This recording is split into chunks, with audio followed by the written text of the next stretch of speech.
मित्रांनो, एका शापामुळे झुकलेलं हे मंदिर, रत्नेश्वर महादेवाचे मंदिर वाराणसी, आईच्या एका शापामुळे हे मंदिर झुकलं. काय आहे या मागचं सत्य, चला पाहूया. त्यासाठी आपला व्हिडिओ शेवटपर्यंत नक्की पहा. काशी विश्वनाथ मंदिराजवळ गंगेच्या किनाऱ्यावर असलेल्या रत्नेश्वर महादेवाच्या मंदिराला पाहून कोणालाही असे वाटते की भूकंप किंवा एखाद्या नैसर्गिक आपत्तीमुळे हे मंदिर काही झुकलेले असावे. मात्र यामागील काही कारण वेगळं आहे. असे म्हटले जाते, एक आईच्या शापामुळे मंदिराची अवस्था अशी झाली आहे. त्यामुळे वर्षातील 4 महिने हे मंदिर पाण्यातच बुडालेले असते.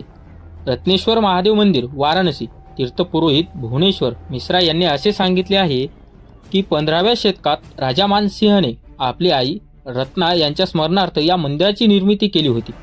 मंदिराचे निर्माण झाल्यानंतर हे मंदिर दाखवायला तो आपल्या आईला घेऊन गेला होता व तिला म्हणाला, आई, तुझ्यासाठी मी हे मंदिर बनवले आहे. यासोबतच तुझ्या दुधाची किंमतही चुकवली आहे. असं म्हणताच आई रत्नाची पहिली नजर मंदिराच्या ज्या गाभाऱ्यावर पडली तेथे मंदिर काहीसे झुकले.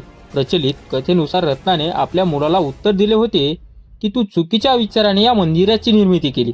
कोणीही कोणत्याही जन्मात आईच्या दुधाची किंमत चुकवू शकत नाही. माझा शाप आहे की कोणीही या मंदिरात पूजा करू शकणार नाही. वर्षातील बहुतांश काळ या मंदिरात गंगा नदी वास करेल. यामुळे कोणीही या मंदिरात जाऊ शकणार नाही. एका शापामुळे झुकले हे मंदिर. वर्षातील 4 महिने कोणीही जाऊ शकत नाही. मित्रांनो, आईच्या एका शापामुळे झुकलेले हे मंदिर रत्नेश्वर महादेव मंदिर वाराणसी येथे आहे. असे म्हटले जाते की 15व्या शतकात हे मंदिर बांधले आहे आणि तेही राजा मानसिंहने आपल्या आईच्या स्मरणार्थ बांधले.